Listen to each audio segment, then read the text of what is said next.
पर कभी भी सुहागवती माता को आभूषणों का परित्याग नहीं करना चाहिए। वो केकड़ी ने कर दिया तो मन करा गई, पहन के सज धज के आई और जैसे आई, हे बेटा भरत, बोले मैंने तुम्हारे लिए पूरा सिस्टम लगा दिया, अब बेटा तुम ऐसा करो, शोक खत्म करके अब तुम गद्दी स्वीकार करो। विद्या की शत्रुघ्न जी खड़े थे, उसके पीठ में कुबड़ा निकला था। कुबड़ जानते हो, तो जहां एक लात मारी तो उसका कुबड़ टूट गया। अहे गाय में काय नसावा, वो करत नीक भल अन्य से हम तो तुम्हारे लिए अच्छा किया, तो बात का परिणाम ये हुआ कि हमारे कुबड़ टूट गया। गिर गई, रोने लगी, चिल्लाने लगी, लेकिन तुलसीदास जी कह रहे भरत दयाल दे दीने छुड़ाए, कौशल्या पे गए दो भाई। कौशल्या मैया के पास में दोनों भाई गए, और कल मैंने बताया था कौशल्या बैठी है, आज बिल्कुल कमजोर हो गई है, भोजन नहीं करती है। बोले कौशल्या क्या कह रही है? हो रही के भूखे हुई है, मेरे लाल कहां होगे तुम? क्यों सबसे ज्यादा अगर चिंता होती है भोजन की तो केवल मैया को होती है और किसी को। अच्छा, इतने लोग बैठे हैं, बुजुर्ग भी बैठे हैं, कि बूढ़ी बूढ़ी माताएं बैठी हैं और आप लोग भी बैठे हो। जैसे शाम का समय होता है, शाम का समय होता है, और जब बेटा चाहे महाराज 50 साल का हो, 40 का हो, अगर घर में माँ है तो माँ दरवाजे पर डेवड़ी पर बैठी है, शाम के 8 बज गए, वो नाती पोता से पूछ रही, बेटा पापा आ गए क्या? तो खेत में मस्त। लेकिन जिस समय हार से, किसानी करके, व्यापार से, ड्यूटी से, कहीं से बालक आता है और डेवड़ी पे बैठी माँ, सबसे पहले ईमानदारी से विचार करना, जब माँ अपने बालक को देखती है तो बताओ बालक का क्या देखती है? क्या जब माँ देखती है कि मेरा बेटा सुबह से गया, थका है, हारा है, भूखा है, तो माँ सबसे पहले देखती है तो बेटा का पेट देखती है कि मेरा बेटा भूखा जरूर होगा। लेकिन पत्नी देखेगी, विचार कर लेना, हाँ बता रहे प्रधान जी बताओ अच्छे हैं, हाँ प्रधान जी ने कहा रहे, विचार करो। पत्नी देखती है वो क्या? बोले पत्नी देखती जेब कि तनख्वाह मिली है, कि धाम मिली है कि व्यापार में फायदा हुआ कि नहीं। और माँ देखती है तो माँ देखती है, भेड़ देखती है। तो कौशल्या क्या कह रही है? अरे भोरई के भूखे हुई है, चले पाँव दुखे हुई है, अरे प्यासे मुख सूखे हुई है, जगे मग रात के, अरे आली अब भई सांझ, अरे आली अब भई सांझ, भई क्यों न बांझ, ये फाटे क्यों न मात के, त्याग के बिछौना। ये वस्त्रों से कहते हैं, ये आपके महाराज जगत गुरु स्वामी श्री रामभद्राचार्य जी के द्वारा लिखा हुआ है। त्याग के घरौना, अरे त्याग के घरौना, काहू वृक्ष के करोना, करे वो सोए हुए छोना, बिछौना कर पात के। आज मेरे पुत्र पता नहीं किस वृक्ष के पत्तों में सो रहे होंगे, कहाँ होंगे? इधर कौशल्या रुदन कर रही थी, उधर से भरत जी ने आवाज लगा दी। भरत जी क्या कह रहे? पूतहीना पतहीना, माँ तेरी तुम हो कहाँ, आ गया कुल का कलंकी, षड्यंत्रकारी खलया। पूतहीना पतहीना, माँ तेरी तुम हो कहाँ, आ गया कुल का कलंकी, षड्यंत्रकारी खलया। तुलसीदास जी लिखते हैं, जब कौशल्या के कानों में भरत जी की आवाज पहुंची तो भरते देखे माते उठ धाई। अरे भरते देखे माते उठ धाई। मूर्छित अवनो परिजय आई। भरत जी की आवाज मैया कौशल्या ने सुनी और दौड़ी। आज मेरा बेटा लगता है, मेरा बेटा राम आ गया है, आवाज लगा रहा है। कौशल्या दौड़ी, उस शरीर से इतनी कमजोर हो गई थी कि गिर गई। वो गिरने के बाद सुमित्रा आई, सुमित्रा ने उठाया। भरत जी दौड़े, भरत जी ने कौशल्या को संभाला। भरत जी करे पूतहीना पत विहीना मातरी तुम हो कहाँ। आ गया कुल का कलंकी षड्यंत्रकारी खल यहाँ। मुख न देखो माँ मेरा, ये माँ मेरे समान कोई पापी नहीं। ए बेटा ऐसा मत कहो। भरत जी क्या कह रहे हैं? मोह समाने को पाप निवासो। अरे मोह समाने को पाप निवासो। यही लग सीए राम बनवासो।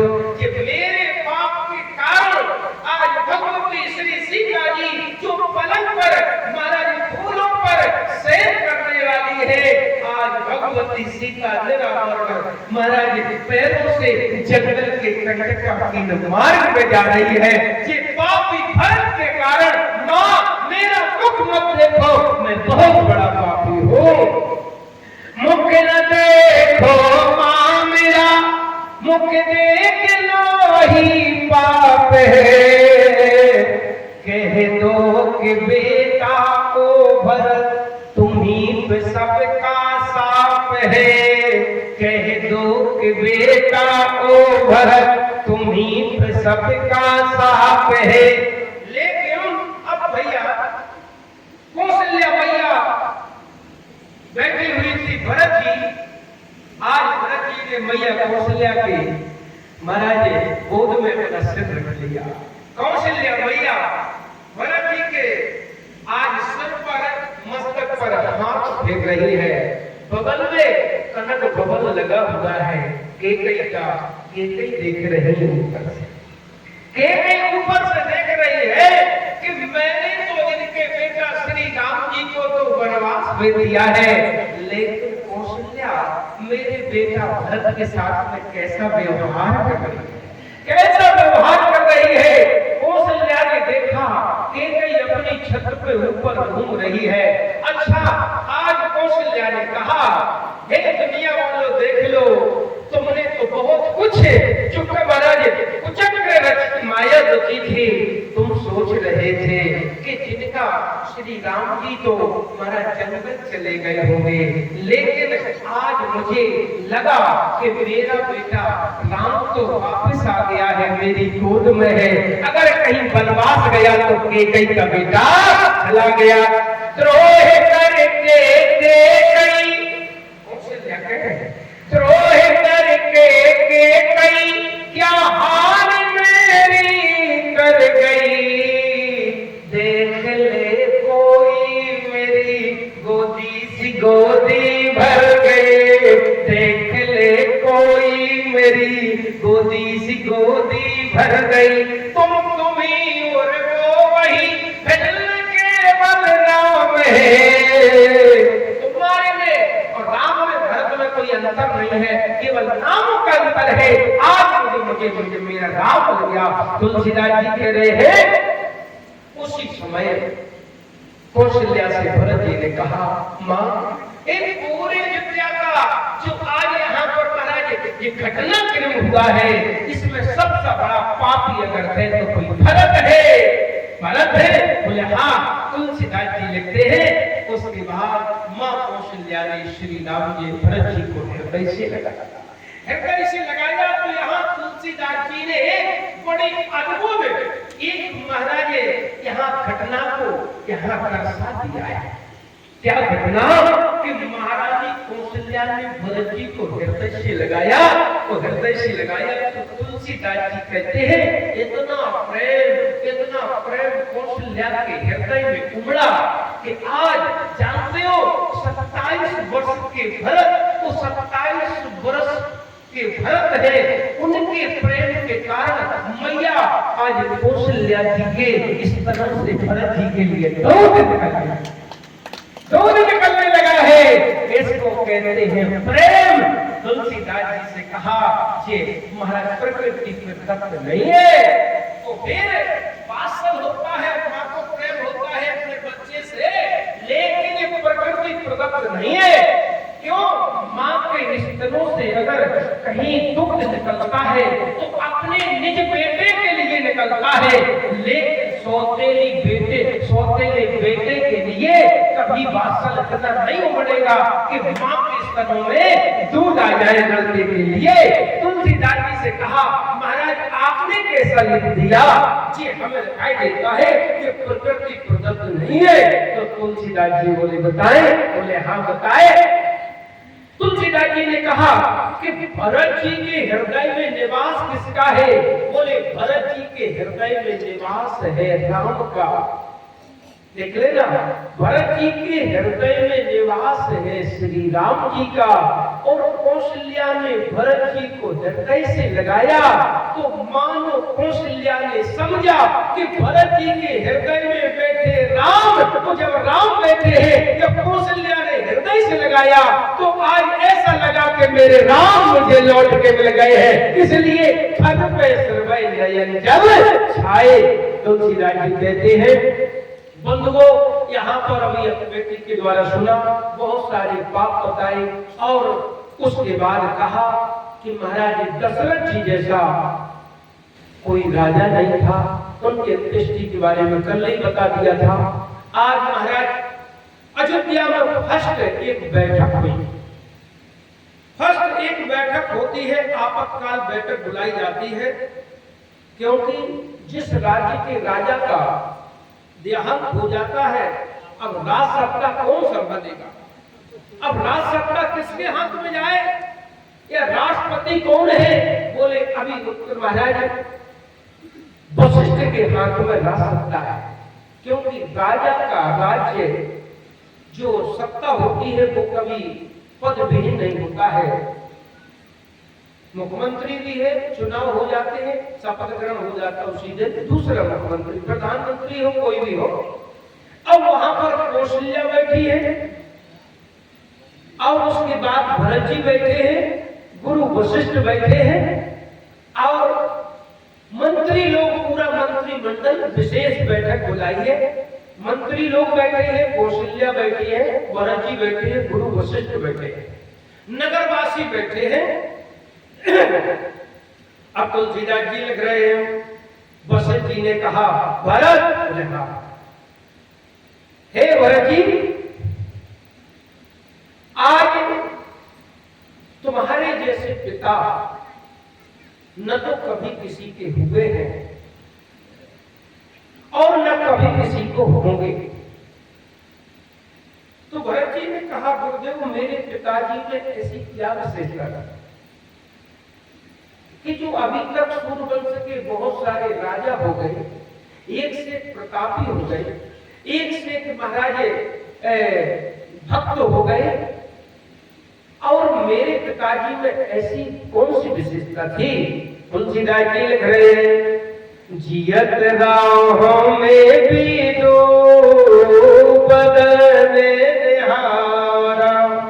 अरे जियत राहों में भी दो बदने निहारा, राम बिरहे करे मरने समारा। अच्छा, जिंदा जब तक रहे महाराज चक्रवर्ती सम्राट दशरथ जी तो श्री राम जी का दर्शन करते रहे, और मरे हैं तो जानते हो, बोले मरे हैं जिस समय उन्होंने प्राणों को छोड़ दिया किया है तो राम जी का नाम लेके गए हैं। तुलसीदास जी कहते हैं जीने मरने का भी फल होता है। जियनो मरनो फले दशरथ पावा, अंडे अनेक अमलो जस छावा, जियत राम में भी दो बदन निहारा। बंधुओं, कभी कभी ऐसी घटनाएं होती हैं, एक्सीडेंट होते हैं। अभी राजस्थान में हुआ 24 लोगों की दर्दनाक, केवल किसी की तो हड्डी मिली, बस में आग। अब बताइए आप क्या दर्दनाक स्थिति की, डेड बॉडी तक मिली। कभी कभी एक्सीडेंट होते हैं तो सबको काट के निकालना पड़ता है, कभी कभी टुकड़े तक नहीं मिलते हैं। लेकिन तुलसीदास जी कहते जीवन मरण फल, जब तक जिंदा रहे तो मरने के बाद जीवन मरण फल। बोले जीने मरने का भी फल होता है? बोले हाँ, कि जीवन मरण फल दशरथ पावा और अंड अनेक अमल जस छावा, जीवन राम विदु बदन निहारा और राम रहे कर मरण संभाला। अच्छा, तो उन्होंने कहा कि महाराज हमारे सूरवंश में तो बड़े बड़े प्रतापी राजा हुए हैं। बोले दशरथ जी जैसे कोई राजा नहीं हुए हैं।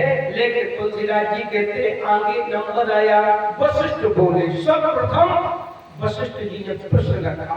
भरत जी बैठे हैं, भरत जी बैठे, वशिष्ठ जी धर्म गुरु, आज ब्रह्मा के मानस पुत्र वशिष्ठ ने एक बात, वशिष्ठ कहते भरत, हाँ गुरुदेव। बोले एक बात मानो। बोले क्या? वो बड़भागी पिता पुत्र होते हैं जो पिता की आज्ञा का पालन। तुलसीदास जी लग रहे, बोले पारस राम पितु आज्ञा राखी और मारी मात, लोक सब साखी, परस राम पितु आज्ञा राखी मारी मात, लोक सब साखी। परशुराम ने अपनी माता रेणुका का वध कर दिया था। किसके कहने से? पिता के कहने से। बोले क्यों? बोले जमदग्नि महाराज बैठे हुए थे, कहा पत्नी से थोड़ा जल लेके आओ, मुझे इस समय पूजा करनी है। तो वो चली गई और देखा नदी में जल लेने के लिए जमदग्नि संध्या करने के लिए बैठे हुए थे। वहां पर कुछ महाराज, वहां पर कुछ लोग स्नान कर रहे थे, पति पत्नी जल में कीड़ा कर रहे थे। तो जी वहां पर देखने लगे, क्योंकि जल में कीड़ा करना भी दोष होता है। वो कीड़ा देखने लगी। अब जब कीड़ा देखने लगी, बहुत देर हो गया, जब महाराज बैठे हुए थे और परशुराम जी 5 भाई थे। परशुराम जी 4 भाई थे, 4 भाई थे परशुराम जी। अब उसके बाद महाराज जी बहुत देर बाद आए तो पति ने कहा कि हे देवी, हम बहुत देर से संध्या बंदन के लिए बैठे थे, लेकिन तुमने इतना विलंब कर दिया है। बोले कुछ नहीं स्वामी जी, वहां पर कुछ कीड़ा कर रहे थे नदी में स्नान, तो उनको देखने लगे, लेकिन उन्होंने कुछ नहीं कहा। क्रोध तो बहुत आया। अब परशुराम जी हिमालय से तपस्या करके आए और प्रणाम करने के बाद बोले पिताजी हमें आशीर्वाद दो। पिताजी ने कहा आशीर्वाद तो तब देंगे, मेरी आज्ञा का पालन करोगे? बोले अवश्य करेंगे। बोले अवश्य? बोले हाँ। तो इसके पहले परशुराम जी के पिता जमदग्नि ने अपने 3 बेटों से कहा था कि मां का वध कर दो, लेकिन कोई भी बेटा तैयार नहीं हुआ। तो वही बात परशुराम जी से कहा। परशुराम जी बोले हाँ। बोले ऐसा करो कि अपने 3 भाइयों को मार दो, अपनी मां को मार दो। बोले ठीक है पिताजी की आज्ञा। फरसा लिया तो मां रेणुका का वध कर दिया, तो तीनों भाइयों का वध कर दिया। वो वध करने के बाद पिताजी ने कहा अब हम प्रसन्न हैं तुमसे, चिरंजीव भव, आशीर्वाद देते हैं, लेकिन बेटा मुझसे कुछ मांग लो। बोले पिताजी, बोले देना चाहते हो तो इनको ऐसी स्मरण शक्ति न हो कि परशुराम जी ने इनका वध किया तो इनको पुनः जिंदा कर दो। तो महाराज के पिताजी की आज्ञा का भी पालन हो गया और माँ को भी मार दिया, लेकिन संसार इसका साक्षी है, परशुराम को कोई पाप नहीं लगा।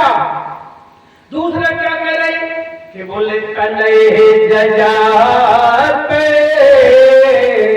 जो बल देओ, अरे पितु आज्ञा आगे अजय से न भयो।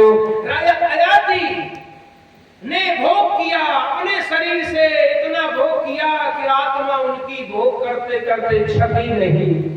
अपने पुत्रों से कहा कि बेटा अपनी जवानी दे दो, अभी हम तृप्त नहीं हुए संसार के भोगों से। सब लड़कों ने मना कर दिया, लेकिन राजा अयाती ने अपनी पूरी जवानी पिताजी को ट्रांसफर कर दी, दे दी।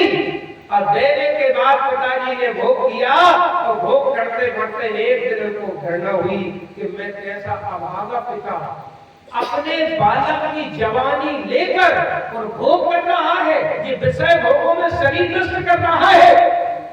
लेकिन अपने पिता अपने महाराज राजा अयाती को उन्होंने जवानी वापस की और उनके पिता ने तपस्या की तो जाकर भगवान की उनको प्राप्ति हुई। तो उन्होंने कहा कि पाप नहीं लगा, तो भरत जी क्या करना है? बोले परशुराम पितुआ ज्ञाना की मारी मात लोक सब साकी, तनय जजातल जो बनु गयो, पितुआ ज्ञा आगे अजत न भयो। इसलिए ये राज सत्ता इस समय अयोध्या की खाली है, इसको स्वीकार करो, पिताजी ने तुम्हें दिए हैं। अब भरत जी कुछ नहीं बोल रहे, भरत जी कुछ नहीं बोल रहे। तब तक मैया कौन बोल पड़ी? कौशल्या। कौशल्या क्या कहने लगी? भरत बोले पुत्र पत्ते गुरु आयु से आहाई, और कौशल्या धर धीरज कहाई। कौशल्या कहने लगी कि बेटा भरत गुरुजी की बात पत्त है, इसे तो स्वीकार कीजिए। अच्छा इतने बुजुर्ग बैठे हैं, वे मास्टर साहब बैठे हैं, रिटायरमेंट बूढ़े हैं। पत्त कब लगता था? नए लोग तो जानते नहीं। पत्त जानते क्या है? नहीं जानते। आप लोग जानते हो पत्त है? पत्त होता था। अभी तो हमारे डॉक्टर हरिशंकर शुक्ला जी के सुपुत्र बैठे हैं। तो पहले वेद हुआ करते थे। पहले कौन हुआ करते थे? वेद। तो पहले इतना मेडिसिन नहीं था, वेदों के ऊपर निर्भर रहते थे सभी लोग, और देसी जड़ी बूटियां चलती थी। तो पहले बरसात जब खत्म होने लगती थी, कुआं के महीने में लोगों को 15-15 दिन तक बुखार आता था। तो अगर अब प्लेटें चली गई तो संपन्न से चली गई तो समझो सीधा खत्म हो जाती है। लेकिन उस समय होता क्या था कि जो वैद्य के पास जाते थे 15-15 दिन की लांगने करते थे, लांगने बोलते थे, तो चलने में फिरने में असमर्थ हो जाता था। अब वैद्य ने दवा दी, वो दवा देने के बाद वह रोग से स्वस्थ की ओर बढ़ता था। तो वैद्य कहते थे अब तुम्हें पथ्य की जरूरत है। पथ्य का मतलब कि तुम्हारा रोग जो था वो खत्म होने के बाद अब तुम स्वस्थ की ओर बढ़ रहे हो। तो बोले क्या करना है कि तुम्हें मूंग की दाल का पानी पीना है। हाँ, रोटी नहीं खाना है, चावल नहीं खाना है। अब मूंग की दाल का सुबह शाम पानी 2-4 दिन पियो तो तुम स्वस्थ की ओर जा रहे हो। अगर भोजन कर लोगे तो तुम्हें लोटा फिर हो जाएगा, वो बुखार फैलाने लगेगा। तो इसको कहते हैं कि जब रोग की निवृत्ति हो जाने पे पथ लगता है। तो कौशल्या क्या कह रही है? भारत बोले क्या कि महाराज गुरुजी कह रहे हैं, तो गुरुजी की बात क्या है? अरे कौशल्या अरे धर धीरज कहाई, ओ पूत पात गुरु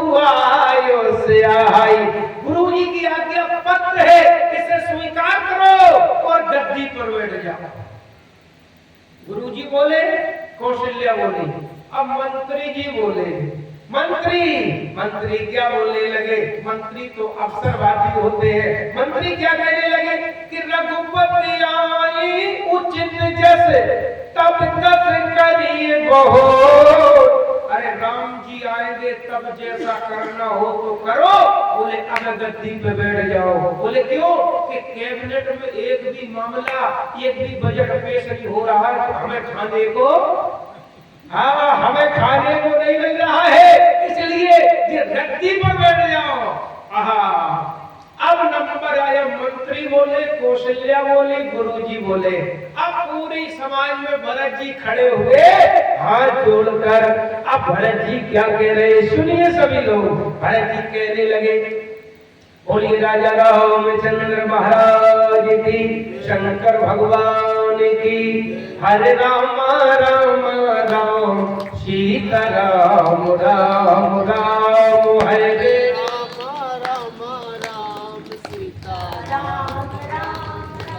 हरे राम राम राम सीता राम राम राम। हरे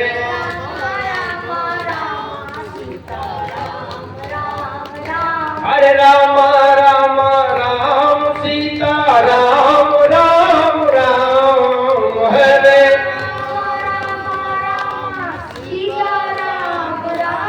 बोलिए सियावर रामचंद्र भगवान की। भरत जी की चर्चा है, बड़ी गंभीर है, हर कोई के समझ में ध्यान करो। ये भरत जी की चर्चा बड़ी गंभीर है और हर कोई इसको सुन नहीं सकता है। तो हमारा निवेदन है, प्रयास करो, मैं भी प्रयास कर रहा हूं। भरत जी क्या कहने लगे? भरत जी कहने लगे, मैया बोले क्या है, आपकी बात का मुझे बुरा नहीं लगा, मंत्रियों की बात का बुरा नहीं लगा, लेकिन मुझे गुरुजी की बात का बुरा लगा। गुरुजी जानते हैं, क्या जानते हैं? बोले गुरुजी जानते हैं। बोले क्या जानते हैं बेटा? कि गुरुजी जानते हैं ये कि हमें एक रोग हो गया है। भरत जी को क्या हो गया? बंधु, भरत जी को रोग हो गया है। अच्छा, अब आप देखो रोग की स्थिति क्या है। तुलसीदास जी कहते हैं, अरे लखन राम सिए बिन पग पनहि, करे मुनि बेस फिरहि बनु बनहि। तो किसी ने कहा क्या हुआ तुम्हें? कि यही दुख दाहे दहे दिन छाते, ओ भूखे न बासर, अरे नींद न राती। हमें न तो दिन में भूख लगती है और न रात में नींद लगती है। ईमानदारी से बताओ, जिसको भूख न लगे और जिसको रात में नींद न लगे, बैठे बैठे काट दे, तो बताओ पागल हो जाएगा कि नहीं? हो जाएगा कि नहीं? और जिससे नींद न लगे, भूख न लगे, तो अस्वस्थता के कारण है कि नहीं, लक्षण है कि नहीं? तो भरत जी से कहा, बोले क्यों?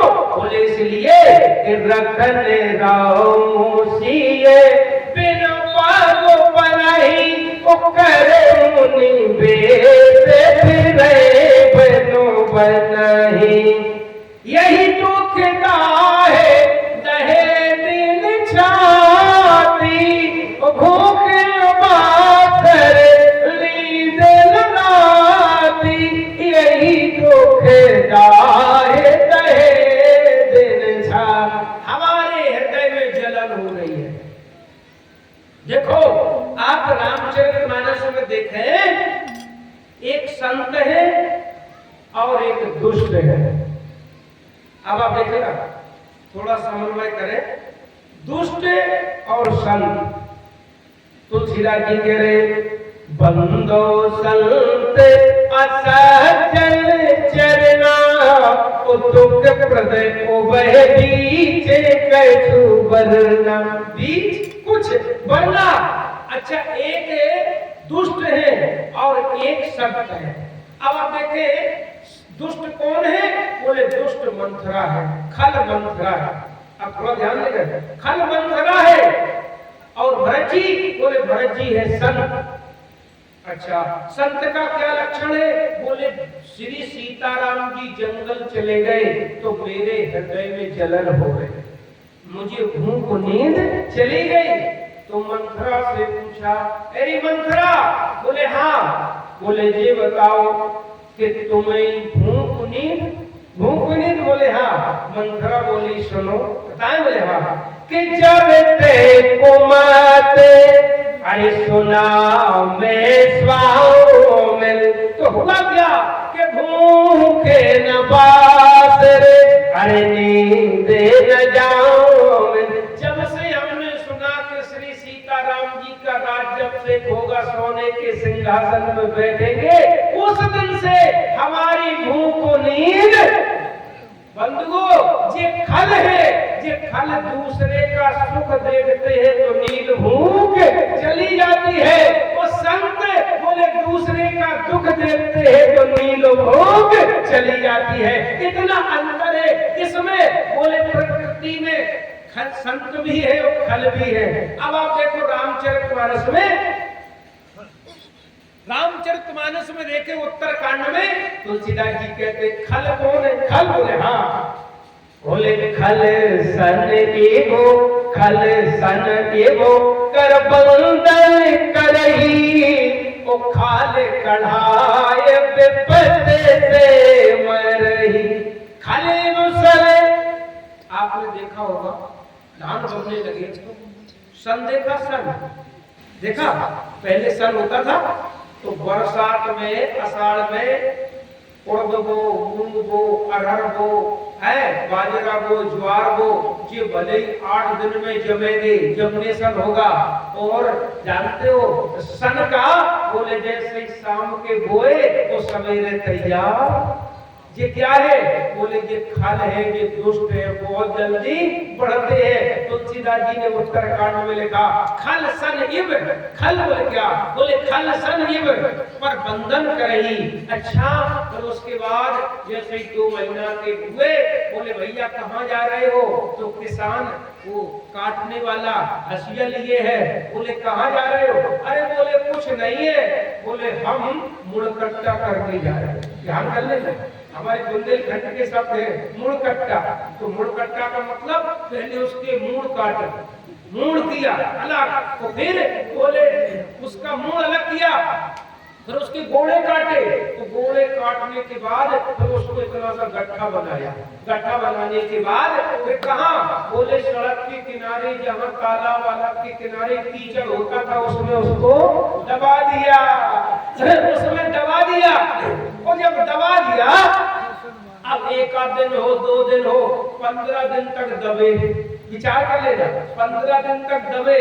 तब तक एक संत निकले, भैया बोले अब खुश हो गए? संत से पूछा खुश हो गए? बोले अभी नहीं। अरे यार तुम खुश क्यों नहीं हो? तुम्हारे पैर कट गए, तुम्हारी खोपड़ी कट गई है, तुम 15 दिन पानी में सड़ गए हो, तुम खुश नहीं हुए? तो संत क्या बोला? बोले अभी नहीं। तो फिर कब? बोले जब हमारी खाल निकलेगी फिर रस्सी बनेगी।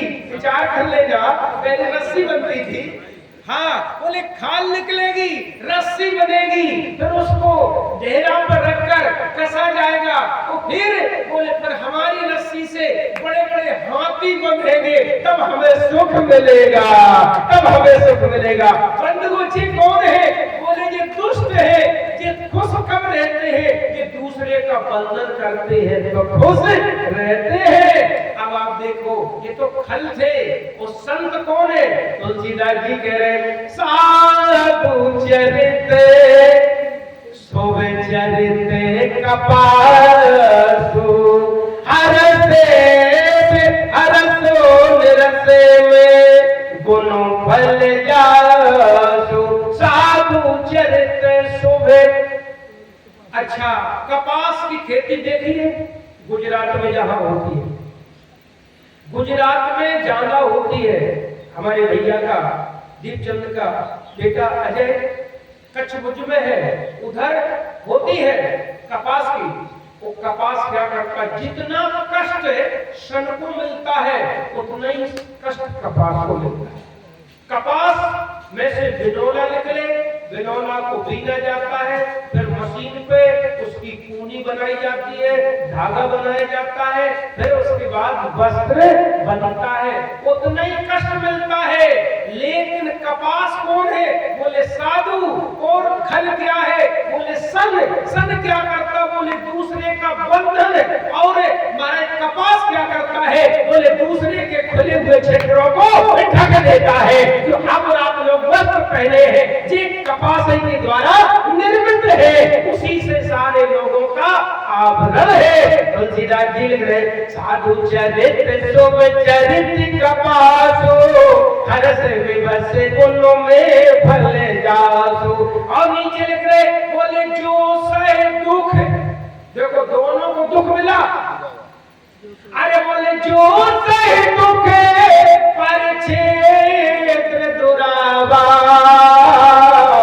बंदनीय यही जगे जस पावा। आज बंदनी हो गया कपास, बोले संसार के लोगों के बदन से महाराज ढक दिया है, तो आज क्षेत्र से महाराज उनके क्षेत्र ढक दिए हैं। तो तुलसीदास जी कहते हैं कि जो संत है, जो दूसरे के दुख को देखकर द्रवीभूत हो जाते हैं, तो खल बोले दूसरे के सुख को देखकर ही महाराज दूसरे के सुख को देखकर दुखी होते हैं। तो भरत जी क्या कह रहे हैं, गुरु जी बोले हाँ। अब आप कह रहे हो, क्या कह रहे हो, बोले आप कह रहे हो कि भाई राजगद्दी स्वीकार करो, मैया कौशल्या कर रही है कि गुरुजी की बात पथ है। गुरुजी पथ कहां से है, बोले क्यों, अबे हमारा रोग ही नहीं गया, रोग जाए तो पथ लगे, अबे पथ कहां से लगेगा, बोले क्यों। तो तुलसीदास जी कह रहे, गिरहे गृहीत, ग्रह गृहीत पुन बात बस, अरते पुन बीछी मार, उताय प्याई बारनी कहो कौन उपचार। भरत जी कह रहे, ग्रह ग्रह गृहीत, घर के मुखिया, घर के गार्जियन को लगे वो 7.5 शनिचर, ध्यान कर लेना। हाँ, घर के मुखिया को लगे हो 7.5 शनिचर, और उन्हीं को बात का रोग हो। किसका, बात का रोग। अच्छा, बात का रोग हो, 7.5 शनिचर लगे, बात का रोग है, तो बिच्छी न खा लो, बिच्छी खा ले। तो गांव के लोग आए, अरे सुनो कहाँ झरने वाले मिलेंगे, तो क्या कर, अरे क्वार्टर लाओ, एक डाल दे इंग्लिश का डालो, और जैसे ही कहीं उसको मदरा अगर पिला दिया तो फिर ब्रह्मा भी लौट के आए तो वो फिर बचने वाला है। भरत जी बोले, गुरुजी यही स्थिति मेरी हो रही, बोले क्यों, कि जानते हो विद्या में क्या है कि अवध साती तब बोली, अयोध्या में 7.5 शनिचर लगे हैं, पिताजी स्वर्गवासी हो गए, भैया बनवासी हो गए, इस समय घर में हम हैं, तो हम ही मुखिया है, तो हमें दिखाई देता 7.5 शनिचर अयोध्या में लगे हैं। अच्छा, और क्या है, बोले बात क्या है, बोले बात ऐसी फैल गई, बोले कैसी, कि लग रहा था कि श्री राम जी का भैया का फिर रात तिलक होगा, लेकिन होते होते क्या हो गया कि नगर व्याप गई, अरे नगर व्याप गई, एक बात, ये बात का रोग है, बोले नगर व्याप गई बात सुपीछी, ओ छुअत चढ़ी जनु सब तनु मीछी। सारे लोगों को पहले तो खुशी थी, बोले ऐसे बात फैल गई जैसे बात का रोग हो, ऐसे बात फैल गई। लेकिन उसके बाद जब राम जी का वनवास हो गया तो अयोध्या वासियों को ऐसा लगा जैसे बिच्छू ने काट लिया। लेकिन गुरुजी एक ही कसर रह गई, बोले क्या, बोले एक कसर रह गई है कि अगर शराब अगर पिला दी जाए तो फिर मरना निश्चित होगा। बोले क्यों? बोले शराब पद का मद होता। तुलसीदास जी लिख रहे हैं, प्रभुता पाए अरे जाहे मद नाए, नहीं इसको जन्मा जग माहे। प्रभुता पाए, अगर कहीं पद मिल गया तो हमने समझेंगे कि मद ग्रहण कर लिया, मदरा पान हो गया, तो फिर मुझे कोई बचाने वाला नहीं है। अब दूसरा भाव क्या है? दूसरा भरत जी कहते हैं, गुरुजी अरे बोले मोह राजे हटे जय हो जबाही, मोह राजे हटते हो जबही, तो होगा क्या? अरे रसा रसा तले जय है तबही, मोह राजे हटते हो जबही। ये है भरत जी का त्याग। और आज हम भरत जी की चर्चा बड़े प्रेम से सुन रहे। ईमानदारी से बताओ भरत जी के लिए क्या चाहिए? बोले भरत की कथा सुनेंगे तो त्याग होना भी बहुत भाई भाई में है। और आपको बताए भरत जी कह रहे, गुरुजी अगर कहीं अयोध्या की राज सत्ता पे मुझे जबरदस्ती बैठा दिया तो क्या होगा? ये पृथ्वी रसातल को चली जाएगी। गुरुजी बोले सुनो भरत, हिरण्यकश्यप हिरण्याक्ष अन्य अत्याचार किया करके पृथ्वी पाताल को नहीं गई। कुंभकर्ण रावण ने अत्याचार किया, पाप किया, आग लगाई, तब ये पृथ्वी महाराज पाताल को नहीं गई। लेकिन भरत तुम अयोध्या की गद्दी पे बैठ जाओगे तो ये पृथ्वी पाताल को क्यों चली जाएगी? क्यों चली जाएगी? भरत जी ने कहा बताए गुरुजी। बोले हाँ, पृथ्वी भी जानती है। क्या जानती है? कि हिरण्याकश्यप और हिरण्याक्ष राक्षस है, कुंभकर्ण रावण राक्षस है, तो पृथ्वी भी महाराज माफ कर देगी। और राक्षसों के काम जब राम के भाई भरत करने लगेंगे तो पृथ्वी को विश्वास के पर रह जाएगा, इसलिए पृथ्वी रसातल को चली जाएगी। और दूसरी बात बताए, बोले पृथ्वी देख रही है सीता किसकी बेटी है? बोले सीता पृथ्वी की बेटी है। और अगर कहीं मैं अयोध्या की गद्दी पर बैठ जाऊंगा तो सीता की मां पृथ्वी कहेगी, ए भरत अभागा, आज मेरी बेटी कंटकाकीन मार्ग में निरावरण चरण जंगल में पर्वत में भरत पहाड़ों पे विचर रही है, लेकिन तू सत्ता के कारण अयोध्या की गद्दी पर बैठ गया, लेकिन हम तुम्हें बैठने नहीं देंगे। तो ये पृथ्वी रसातल को चली जाएगी। तुलसीदास जी कहते ये भरत जी का त्याग है। बंधुओं, आज भरत जी ने अयोध्या की राज सत्ता को स्वीकार नहीं किया और आज भाई एक एक फुट पर मर्डर कर देता है। बोले क्यों? अरे एक फुट तो 4 लाख की जा रही है। कितने की जा रही? एक फुट तो तेगी बाजार के महाराज चौराहे पे 1 लाख की जा रही है। कौन छोड़ देगा भाई को? वो कथा, बोले कथा सुनेंगे। बोले कौन? महाराज तुलसीदास जी कह रहे भरत जी की। लेकिन भरत के लिए भरत जैसा कहिए सुमेर की शेर सम मति कुल कहिए सुमेर की शेर सम कवि कुल मत सच्चा। ऐसे नहीं है। भरत जी का चरित्र सुमेर पर्वत की तरह है। उसके लिए एक बार बताया आपको, भाइयों का बंटवारा हुआ, गांव-गांव में होता है, हर जगह होता है, लेकिन कहीं कहीं एक आध कोई होता है भरत या राम होते हैं। तो चल अचल संपत्ति सोना चांदी घर सब कुछ बट गया, केवल 2 चीजें रह गई। कौन कौन सी? एक तो कम्बल, एक कम्बल, ऐसे लोग थे, और एक भैंस। बोले भैया अभी भैंस दूध दे रही है और जब दूध नहीं देगी तब बेच देंगे, तो तब तक क्या करो? बोले आधी आधी हो जाएगी। बड़े भाई ने कहा। बोले कैसी आधी? कि आदि जो है आगे का हिस्सा तुम्हारा, छोटे भाई से कहा, तो पीछे का हिस्सा हमारा। अच्छा, छोटा भाई बहुत सही था, भरत था, बोले ठीक है भैया।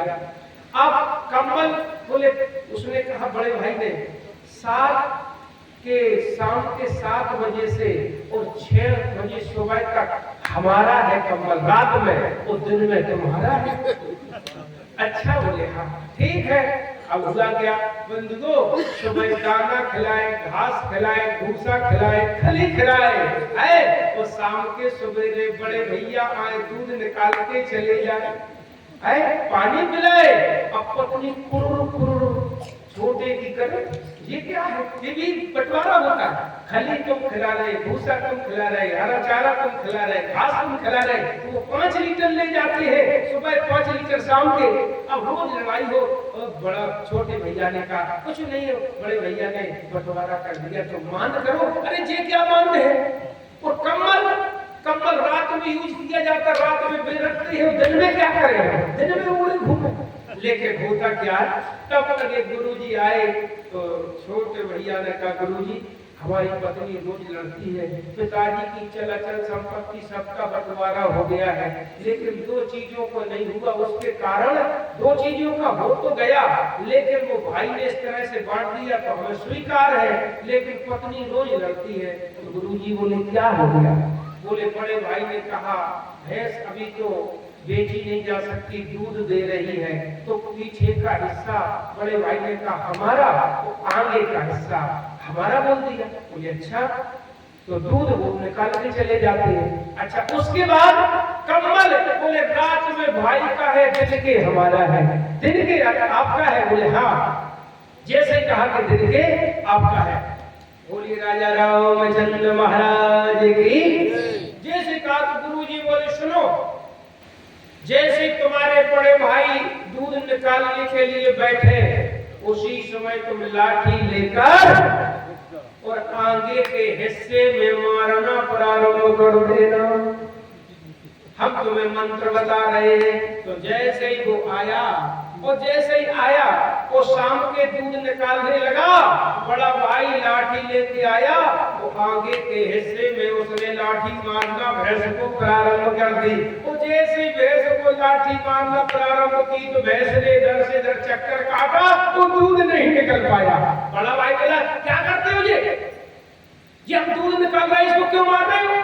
बोले इसलिए मार रहे, सुनो भैया, हम खिलाते हैं इसको दाना पानी सब कुछ, हमारा आगे का हिस्सा है, चाहे हम इसको खिलाएं चाहे पिटाई करें, तुम्हें क्या लेना देना है, तुम्हें क्या लेना देना है, चाहे हम इसको खिलाएं चाहे पिटाई करें। अच्छा, बड़े भैया ने कहा कोई हमें दिखाई देता है, ये सच्चिदानंद जैसे महाराज कोई गुरु मिल गए, गुरु मिल गए, इन्हें बंटवारा बता दी है, बुद्धि बता दी है। तो बोले भैया ऐसा करो, आधा आधा ले लेना। बोले ठीक है। अब कम्बल के लिए, तो गुरुजी बोले कम्बल तुम्हारा कितने बजे तक है? बोले हमारा कम्बल है हमारा 6 बजे तक है हमारा दिन में। बोले अच्छा, बोले तो 5 बजे उसमें 4-6 बाल्टी डाल देना, पानी डाल देना और खूंटी से टांग देना। तो जैसे ही 8 बजे, और 8 बजे से बड़े भाई ने कहा कम्बल कहाँ? बोले वो टंगा है। अरे वो तो गीला है। बोले सुनो, दिन में ड्यूटी हमारी है, चाहे सूखा रखे चाहे गीला रखे। तो आज के कलयुग के ऐसे भाई है बंधुओं, लेकिन तुलसीदास जी कह रहे अरे मिले न जगत सहोदर भ्राता। अरे भैया, सहोदर भ्राता सब कुछ मिल सकता है, हमारा भाई बिछड़ गया तो भाई नहीं मिलेगा, पत्नी मिल जाएगी, माँ भी किसी को बना सकते हो, पिता भी बना सकते हो, लेकिन बंधुओं अगर कहीं किसी से युद्ध होता है या सहारे की जरूरत होती है, तो बंधुओं समय भाई के ही बल की याद किया जाता है। और आज बोले आज समाज में सबसे ज्यादा कलयुग में बंटवारे के पीछे भाई से नहीं बोलता है, भाई से नहीं बोलता है। एक बोले पंडित जी, हमने कहा बताओ, बोले हमें भरत की कथा सुनना है। हमने कहा ठीक है। तो हमने कहा छोटे भाई कहाँ है? छोटे भाई बोले हाँ। बोले छोटे भाई, हमने कहा पूरा परिवार बैठा लो, भैया बैठा लो, सबको बैठा लो। बोले छोटे भाई तो तारीख पे गए। हमने कहा तारीख पे तहसील गए? बोले हाँ। हमने कहा क्यों? बोले मुकदमा चल रहा। हमने कहा किनसे? बोले हम ही से चल रहा है। किसका चल रहा है? बोले जमीन का। तो पंडित जी हमने कहा तो हो गया भरत चरित्र। जब तुम मुकदमा भाई भाई से चला रहे हो तो तुम कहाँ भरत जी के चरित्र को सुनना चाहते हो? तुलसीदास जी कहते हैं, भरत जी क्या कहते हैं? अरे संपत्ति सब बंधु संपत्ति सब किसकी है? आप दादाजी प्रधान जी कह रहा उसकी है, लेकिन भरे बहुत है दाम। बोले संपत्ति सब रघुपति की आई, और जो बिन जतन चलो तजताही। अच्छा, भरत जी से कहा भरत गद्दी को स्वीकार करो। भरत जी क्या कहते हैं कि संपत्ति सब रघुपति की आई। तो राम जी से कहा कि श्री राम जी अयोध्या की गद्दी को स्वीकार करो। तो राम जी क्या कहते हैं? राम जी कह रहे हैं भरत प्राण प्रिय पावे राजू। हमारा छोटा भाई भरत राजा बन जाए तो मुझे बहुत खुशी है। और राम जी भरत जी कहते हैं नहीं नहीं, ये संपत्ति श्री राम की है, राम जी राजा बन जाए। विचार कर लेना, अयोध्या की राज सत्ता रूपी माने गद्दी को इधर से भरत जी लात मार रहे हैं और इधर से राम लात मार रहे हैं। लेकिन राज सत्ता ने कहा सुनो, मैं आज त्रेता में आप भरत और राम हो, इसलिए मुझे ठुकरा रहे हो। भरत राम में ठन गई भैरव एक लड़ाई। कब तक? अरे भरत राम में ठन गई भैरव एक लड़ाई। वो 14 बरस लड़ेंगे दोनों, चलो देख ले भाई। एक ओर से राम, दूसरी ओर भरत व्रतधारी। अवध राज को गेद बना के दोनों ने ठोकर मारी। अवध राज को गेद बना के दोनों ने ठोकर मारी।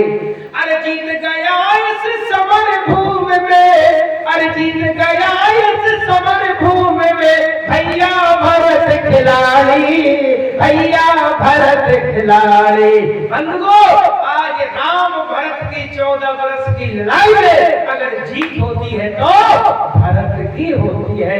भरत जी जीते हैं। लेकिन मेरे कहने का तात्पर्य, अब बंधुओं जिस समय कहा गया भरत जी से, भरत जी बोले गुरुजी, बोले क्या?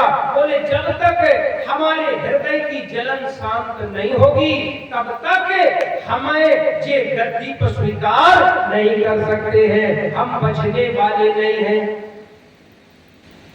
अच्छा, बोले गुरुजी तुम्हारे पास दवा है? ओ गुरुजी आप दवा नहीं दे रहे हो। बोले दवा क्या है? दवा ये है कि महाराज जब तक हम श्री राम जी के चरणों का दर्शन नहीं करेंगे तब तक हृदय की जलन शांत होने वाली। अरे आन्यो फेरे महाराज जब सोदेव सकल विश्व मनवाही, और यह है वो रोग कर औषध।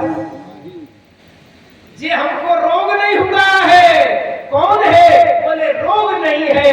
बोले जी हमें कुरोग हो गया। तो इस कुरोग की कोई औषधि नहीं है। बोले औषधि है तो भगवान श्री राम जी का जब तक चरणों का दर्शन नहीं होगा तब तक ये हमारा रोग ठीक होने वाला नहीं है। बंधुओं, अभी और बिटिया से कथा सुन ली थी, उसके बाद चित्रकूट की पावन भूमि पर श्री राम जी इधर भरत जी जा रहे थे चतुरंगी सेना लेके। गुरु वशिष्ठ है, निखाद है, तीनों माताएं हैं, अयोध्यावासी है। कोई पालकी से, कोई रथ से, कोई हाथी से, कोई पैदल। ये चतुरंगी सेना थी। चतुरंगी सेना थी। भरत जी जा रहे थे, तुलसीदास जी कह रहे कहा राम सिए राम सिए उमगे उमगे अनुराग। भारत तीसरे पहर से अरे कीन प्रवेश प्रिया तो कहा राम सिए उमगे उमगे अनुराग। जब तक बंधुओं भगवान के प्रति राग नहीं होगा, प्रेम नहीं होगा, तो भगवान हमारे ऊपर कृपा करने वाले। अच्छा बताओ, जितना भी हमारी माता जी आती है और नित्य प्रतिदिन मिठाई लाती है, इनका भाव देखो, भाव देखो। तो भगवान क्या खाते हैं? क्या खाते भी है कभी कभी है? अरे भाव का भूखा हूं मैं, भगवान क्या चाहते हैं? अरे भाव का भूखा हूं मैं, भावना ही सार है, तो भाव से मुझको भजो तो बहुत बेला पार है। अरे भाव बिन सुनी पुकार मैं कभी सुनता नहीं, और भाव से एक पुष्प दो वो भी मुझे स्वीकार है। बंधुओं भाव से। अच्छा इतनी माताएं बैठी हैं, बताओ बताओ, द्रौपदी की कन्हैया ने रक्षा की, द्रौपदी की कन्हैया ने रक्षा की है, तो उस समय इतनी साड़ियां दी कि 10,000 हाथी का बल रखने वाला दुशासन की भुजा थकित भई। खींचते खींचते 10,000 हाथी के बल रखने वाला दुशासन भी थक गया। बोले क्यों? बोले कन्हैया ने इतनी फेमस साड़ियां दी। कहां से आई थी? बनारस से है कि सूरत से आई थी? ये साड़ियां कहां से इकट्ठी की है कन्हैया ने? कौन सी कंपनी का पूरा माल साफ कर दिया? बंधुओं मतलब क्या है कि पहले भगवान के लिए भी कुछ किया जाता है। हम जीव है, हम जीव अपनी सामर्थ्य से भगवान को करते हैं। तो अगर भगवान को नहीं करोगे तो समझ लेना तो भगवान भी तुम्हारे लिए करने वाला। एक ध्यान रखो, चाहे हम हो, हम भी अपनी जिम्मेदारी में 10वां अंश, 10वां हिस्सा दान करेंगे। चाहे आप हो, चाहे व्यापारी हो, चाहे किसान हो, चाहे पंडित हो, चाहे कोई हो, तो अगर कहीं बंधुओं 10वां हिस्सा आप दान नहीं करते हो तो समझ लेना कि तो यह डॉक्टर के यहाँ चला जाएगा। हाँ, या फिर समझ लेना महाराज कहीं महाराज उसमें चला जाएगा, कहीं इसमें चला जाएगा। ये पैसा इसलिए कोई भी हो, जब मतलब नहीं कि हम आपसे ले जा रहे हैं, इस पैसे का भी 10वां अंश दान करना चाहिए। चाहे कोई भी हो, चाहे तुम पसीना भी डालते हो, किसानी हो, चाहे कुछ भी हो, 10वां अंश फिर दान करना चाहिए। क्यों? कि कलयुग में लिखा है, प्रकट 4 पद धर्म के, कल में एक प्रधान, वो जैन कैन विज दीने दान करे। प्रकट 4 पद कौन है? 4 है, सत्य, दया, तप और दान। विचार करो, सत्य खत्म हो गया, करो अपने अपने पक्ष तल पे हाथ, बताओ कितना सत्य का पालन कर रहे हैं? सत्य खत्म होता जा रहा है। अच्छा तपस्या, हम 2 घंटा कथा नहीं सुन पाते, तपस्या भी खत्म है। बताओ दया के ऊपर कर रहे हैं, दया भी खत्म है। लेकिन बस केवल जैन कैन विज दीने दान करे। द्रौपदी ने माताओं पहले कुछ भगवान कृष्ण की मदद की थी, तब कन्हैया ने जाकर रक्षा की है। एक कथा सुनी होगी आप लोगों ने, कन्हैया गन्ना चूस रहे थे, वो गन्ना चूसते समय देखा कि हम जी यहाँ पर द्वारका में रह रही है हमारी महाराज पट महिषी जामवंती है, और उसके बाद महाराज सब ये सत्यभामा है, सब रानियां है, तो केवल केवल ऊपर का प्रयोग करती है कि हृदय से प्रयोग करती है? तो कन्हैया ने एक लीला की। तो कन्हैया ने लीला की तो कन्हैया की उंगली से रक्त निकलने लगा। तो जब रक्त निकला तो कन्हैया ने और ऊपर को उंगली कर दी, रक्त निकल रहा था। जब रक्त निकल रहा था वहीं पर मैया द्रौपदी खड़ी थी। शोक सत्यभामा कियो अरे रुक्मिणी रोई धाय, पद्माधन को खोजती पटरानी न बुलाए। शोक सत्यभामा कियो, अरे शोक सत्यभामा शोक करने लगी, रुक्मिणी जामवंती सब रोने लगी। कन्हैया के रक्त निकल रहा, रक्त रक्षा करो, कोई कपड़ा लाओ, कोई वस्त्र लाओ, कोई कुछ करो। इधर उधर पूरे राजमहल में खोज रही है कि कोई वस्त्र मिल जाए। किस लिए? कि कन्हैया की उंगली में पट्टी बांध दी जाए। लेकिन जो बढ़िया बढ़िया बनारसी एक एक लाख करोड़ की साड़ी पहनी, जिन्हें सोच रही है कि साड़ी भी अच्छी लगती है तो कन्हैया से लगती है, लेकिन ये साड़ी देने वाली नहीं है। लेकिन कब तक ये कपड़े खोज रही थी, द्रौपदी खड़ी थी वहां पर। द्रौपदी मैया ने अपनी साड़ी में से 2 अंगुल की पट्टी निकाल के और कन्हैया की उंगली में बांध दी। और जैसे ही बांधी तो उसी समय कन्हैया की आंखों में आंसू आ गए। हे कृष्णा, आज तुमने एकांत में मुझे ऋणिया बना दिया है, ये 4 धागे अर्पित करके, लेकिन समय आने पर बहन कृष्णा ये 4 की जगह हम तुम्हें करोड़ साड़ी अर्पित कर देंगे, हम तुम्हें करोड़ साड़ी अर्पित कर देंगे। एक जगह बंधुओं, वो जो पटरानी थी वो तो कपड़े खोज रही थी, लेकिन उसी समय कन्हैया ने कहा, द्रौपदी क्या किया तुमने? ये साड़ी पूरी बेकार कर दी। तो द्रौपदी क्या कहती है? प्यारे घनश्याम, अरे प्यारे घनश्याम, यदि आऊं मैं तुम्हारे काम तो चाम चीर दूंगी चाम, ये तो रेशम के धागे हैं। अरे आपके लिए तो ये तो रेशम की साड़ी के 4 धागे थे। प्यारे घनश्याम, यदि आऊं मैं तुम्हारे काम तो चीर दूंगी चाम, ये तो रेशम के धागे हैं। अरे धागे भी साधारण नहीं, इनका कौन मोल करे, न दूल्हा के जोड़े न दुल्हन के बागे हैं। अरे मैंने नहीं फारो चीर, द्रौपदी कह रही है, एक कन्हैया बोले हाँ, अरे मैंने नहीं फारो चीर, पीर देख हो अधीर, वो स्वयं ही छोड़ नाथ चीर छोड़ भागे है। कन्हैया, आज मेरी पूरी साड़ी बेकार है, पूरी साड़ी बेकार है, लेकिन जो 2 अंगुल की पट्टी फाड़ के मैंने तुम्हारी उंगली में लगा दी। कन्हैया क्या कहते हैं? अब द्रौपदी कहने लगी है, कन्हैया बोले हाँ, अब आगे है वो, अरे अब आगे है वो जो बढ़े नहीं तेरी ओर, भाग्य उनके ही जागे जो उंगली में लागे है, भाग्य उनके ही जागे जो उंगली में लागे है। मेरी पूरी साड़ी बेकार है, लेकिन आज भाग्य उनके ही हो गए, खुल गए मेरी साड़ी के 4 धागों के, जिन्हें कन्हैया की उंगली में लग गए। तो मेरे कहने का तात्पर्य भगवान भी कहते हैं, जानते क्या, कि जो तुम आवे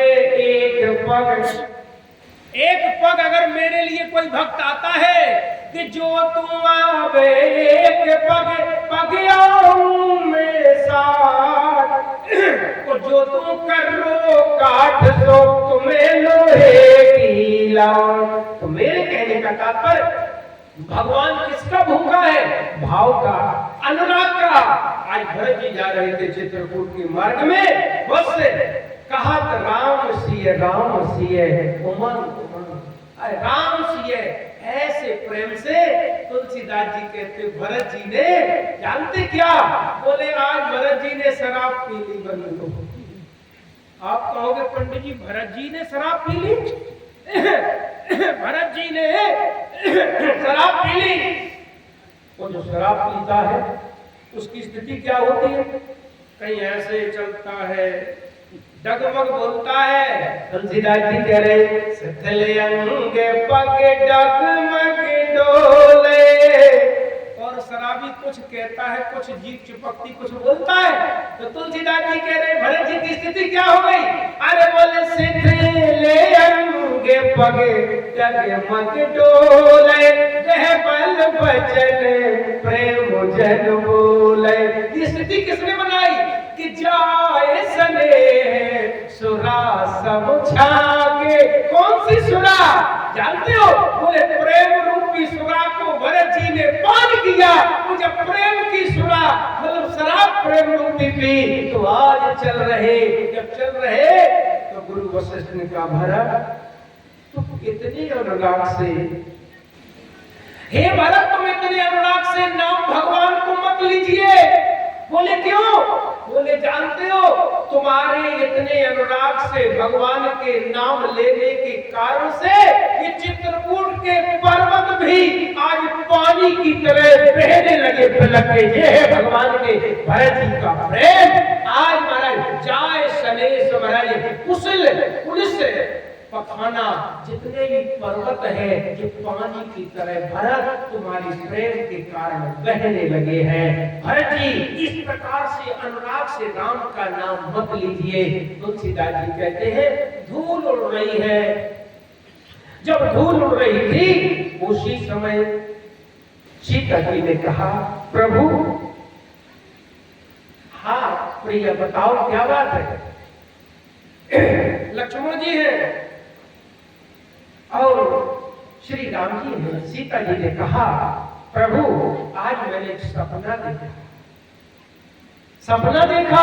बोले हाँ क्या सपना देखा? बोले प्रभु सपना तो ऐसा लग रहा है,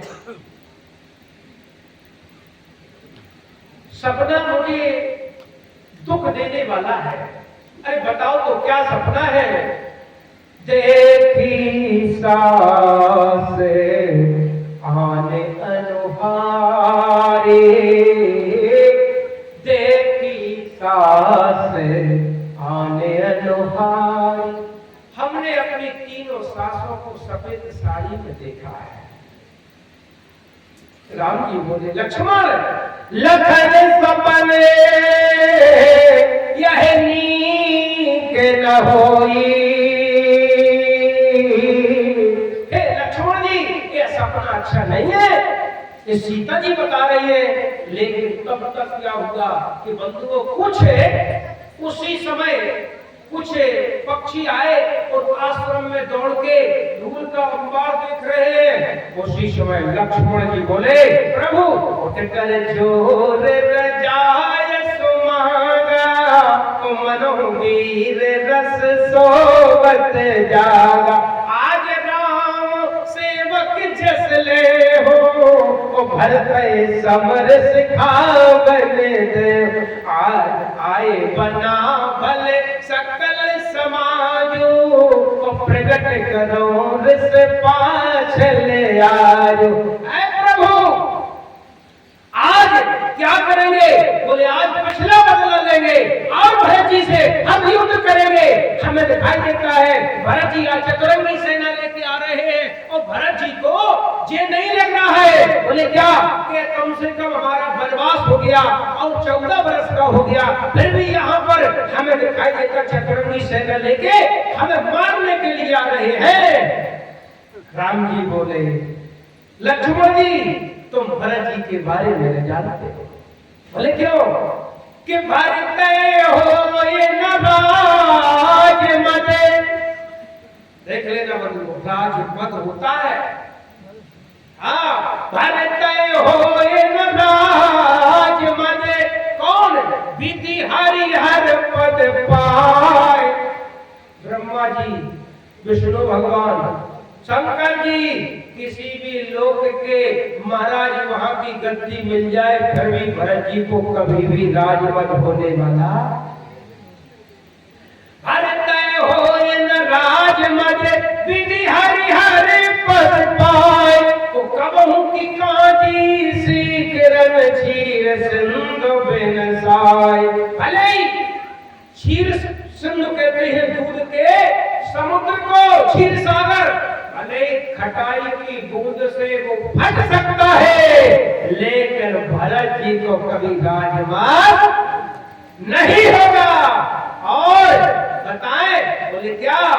तुलसीदास जी कह रहे सहस्र बाहु सुरनाथ त्रिसंगो, ओ कहन राजपथ दीन कलंक। लक्ष्मण जी बोले भैया हम नहीं मानते, लेकिन श्री राम जी बोले, लक्ष्मण बोले क्या? लखन तुम्हारे, अरे लखन तुम्हारे सपत पीतुआना, ओ सोच सुबंद नहीं भरत समाना। हे लक्ष्मण, हम तुम्हारी सौगंध खा रहे हैं, बेटा दशरथ जी खा रहे हैं। बोले क्यों? बोले महाराज राम जी ने कहा भले ही 12 बजे के सूर्य को अंधकार निगल ले, पृथ्वी भले ही क्षमा करने वाली है, क्षमा छोड़ देवे, चाहे मच्छर के फूंक से मसक फूंक गिरो मेर उड़ाए, मसक के मच्छर के फूंकने से भले सुमेर पर्वत उड़ जाए। उड़ सकता है क्या? उड़ सकता है? देखो राम जी कह रहे लक्ष्मण जी मसक फूंक गिर मेर उड़ाई, को होए निर्मद भरत भाई। भरत जी को राजमद नहीं होगा, तुम इतना हमारा विश्वास मानो। तुलसीदास जी कहते हैं उसी समय बंधुओं अब निखात राज आए। भरत जी ने कहा निखात सारे विद्यावासी पहले पहुंच जाए, कहीं मैं पहले पहुंच गया तो राम जी कहेंगे ये पापी अभागी भरत आ गया, इससे हम नहीं मिलेंगे, तो हमें देखकर कहीं श्री राम की जगह छोड़ के चले न जाए। इसलिए मैं पहले श्री राम जी से वहां पर मिलूंगा नहीं। तुलसीदास जी लिख रहे हैं तब के बटे ऊंचे चढ़ ढाई, कहते भरत सन भुजा उठाई, नाथ देखिए विकट विशाला, पाकर जम्मू कमाल रसाला, चिर तर पर मत बच सोहा मंजू विशाले। आज हमारे पीपल का है, बटका है, महाराज वहाँ आम है, जामुन है, बढ़िया वहाँ पर पंचवटी 5 वृक्षों के बीच में पर्णकुटी बनी है, राम जी बैठे हैं, देख रहे हैं, तुलसी के वृक्ष लगे हैं। वो निखार कह रहा है कि देखो देखो भरत, वो राम जी विराजमान है, ऋषि मुनियों के बीच में श्री राम बैठे हैं। अच्छा राम बैठे हैं? बोले हाँ। भरत जी ने कहा उठकर अनंत जाए कछाई। बोले मुझे देखकर भरत जी राम जी चले जाएंगे, पहले आप लोग चलिए। तुलसीदास जी कहते हैं आज भरत, गुरु वशिष्ठ, तीनों माताएं, अयोध्यावासी जैसे श्री राम जी क्या कर रहे हैं कि कर कमलन धनुषाय को धनुष पर बाण चला रहे हैं, फेर रहे हैं। क्या करते हैं? कर कमलन धनुषाय फेरत। बोले क्यों? कि जिए की जलन हनन हस हेरत। जलन किसकी थी? बोले जलन थी भरत जी के। भरत जी ने कहा था आप उन दारुण दीनता सवै कहो सिरनाय, को देखे बिन रघुनाथ पद जिए की जलन, जिए की जलन हमारे हृदय में जलन हो रही, वो शांत नहीं होगी। लेकिन भरत ने, राम जी क्या कर रहे? कि भरत जी की जलन शांत करने के लिए राम जी क्या तुलसीदास जी लिखते हैं कर कमल में धनुषाय को फेरत, जिए की जलन हरने हसे हेरत। धनुष ऊपर बाण ऐसे तुम्हारे मानो भरत जी के हृदय में जो जलन है उसको शांत करने के लिए ये उपक्रम कर रहे हैं। भरत जी आए, जैसे भरत जी आए तुलसीदास जी लिखते हैं श्री राम जी ने बोले भरत जी आए दूर से, और दूर से आने के बाद क्या किया? बाबा कहते हैं पाए नाथ के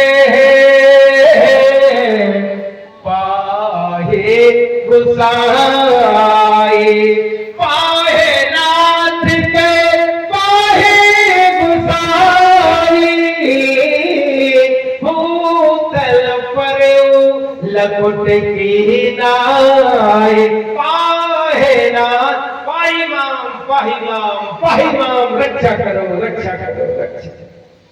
ये है भरत जी जैसे भाई का समर्पण भगवान श्री राम जी के चरणों में डंडे की तरह पड़े हैं बंधुओं।